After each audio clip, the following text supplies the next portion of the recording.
these interdimensional beings exist. I mean, well, interdimensional meaning they can leap across the galaxy, because people think in terms of Einsteinian physics of 4 dimensions, but there's actually 5.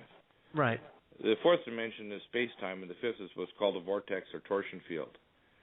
And so if you create a curved time-space, you create a torsion field, you can jump across the galaxy. You're not limited by time-space. It's almost like you pick up 2 pieces of the blanket of time-space and connect them, and suddenly you leap across, light years. And so, John, I know that my co-host John King's been messing around with rodent coils, and he is big into that. And John, what do you think about what Dr. Bill's talking about? I understand exactly what he's talking about, and I have mentioned to you before, I believe, Joe, that it is possible by using a torsion field, and that you could warp space and cross vast distances in mere seconds. Just open portals or a wormhole and go from here to Mars, and not take 9 months to do it, but take 9/10 of a second, just exactly like as if you're crossing. And of course, we also have. That's exactly right. This is physics well beyond the range of physicists today. That's why they rebuke it. That's why they laugh at it, because they don't want us to know that. They don't want us to know that they've had Aurora space fleets up there for 35 years. They don't want us to know that they did go back to the moon, that they did find artifacts on the moon and Mars showing human civilization on there going back millions of years. They don't want people to know that we have both good and bad, if you want to call it, visitors to this planet, and by and large, most of them are damned evil. They don't want people to know that there are interventions, and have been. For example, one of my contacts was the director of U.S. Space Command, and he gave me a briefing once personally, and he was laughing when he told me that they had an almost launch on command, thermonuclear war that occurred back in the early 1980s. And what happened is the Russian silos tried to open, and these craft appeared suddenly, and from space, using directed beams of energy, welded the silo doors shut, so they couldn't open them for months, and completely inactivated the American missile system, Minuteman systems, and others that were sitting in central Montana and down through Nebraska, so they couldn't launch out of the silo base. And this is what just came out at the National Press Club, correct? Yeah, well, I knew about this years ago. The fact is that we're under constant surveillance. Now, I get into much deeper things, talking about the spiritual things on my show, but I don't know if I want to get it there now because we have a limited amount of time. But people need to realize that our world, the ultimate battle is not technology, it's spiritual. The ultimate battle is a battle between good and evil. The ultimate battle is so far beyond the mundane ideas of people's, what I call, very parochial spirituality. They don't understand what we're dealing with.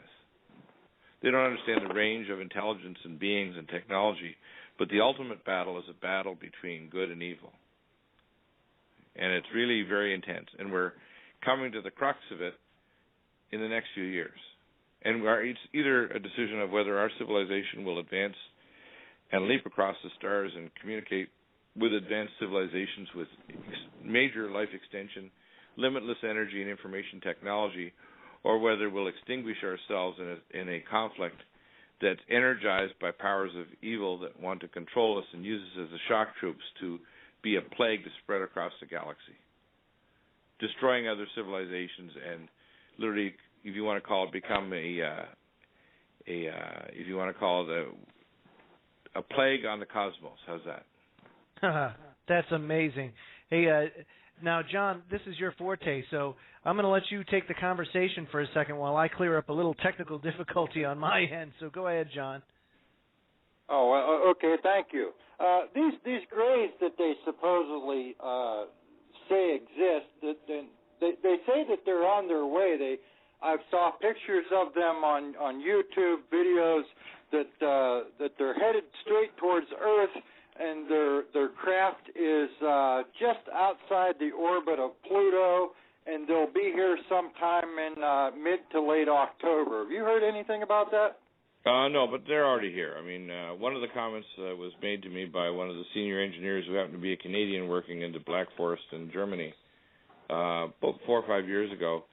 was that after he'd been working on as a senior engineer on the Aurora space fleet, they decided to do enough psychological testings. They would bring him to the deepest depths of the facility that he was at, and when he went down there, it was like visiting the various beings that populate Star Wars or Men in Black. And so what people don't understand is the real world that's really going on is more like a sci-fi thriller than the so-called Pollyanna reality that we're being fed. And so even when they say, oh, they're coming, no, they're here. And one of the comments he made was that people don't understand the level of evil and the kind of lack of ethics or the malevolent super intelligence of these beings. And if they could understand that these so-called reptilian, for example, have been here for millions of years. It's not like they're new or they're crossing space-time. They're coming back to a place they used to call home. Well, if they've been here for millions of years, I mean, do they wear, like, cloaking devices where I can't see them? I'm an avid white-tailed deer hunter. I'm 42 years old. I've spent many years of my life tramping around through the woods of western Pennsylvania. I've yet to see a safe craft, let alone a little gray guy running around. Yeah, well, not little gray guys. Let's put it that way. They have technologies that are far beyond what people can see, and they have ways of entering into the earth or the oceans and doing things. And, of course, they're transdimensional. As I say, their technology is so far above ours. Let's put it this way. The analogy would be like an IQ test.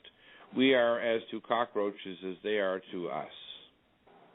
Oh, well, then what keeps them from making us their slaves? Because they know, that we're about to make a giant leap.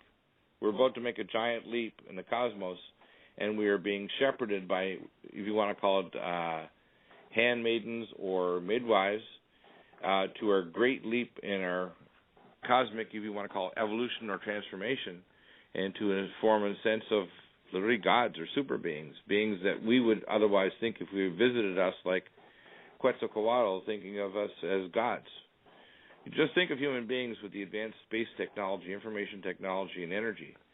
The spirituality of mankind is like a microbe, which is why we're ready to go to war and allow Israel to use America's resources to launch a thermonuclear attack against a sovereign nation who's armed to the teeth with the most advanced biological weapons in history.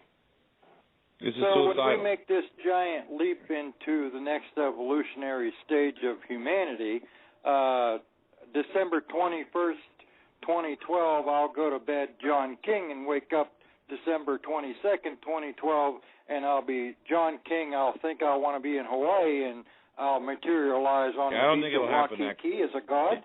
I don't think it's going to be that way. That's a good little humor. No, I think what will happen is it's going to take sweat. It's going to take a transformation of people not lying to themselves and denying the fact of the presence of a higher spiritual self.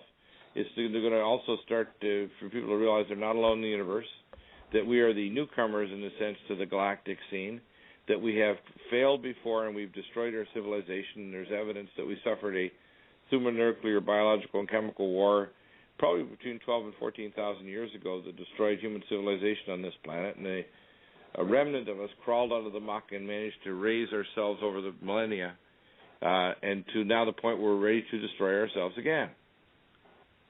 And we have done this 4 times before, and this is the last time we're going to be given a chance. This kind of gives credence to the history repeating itself term, doesn't it, Doc?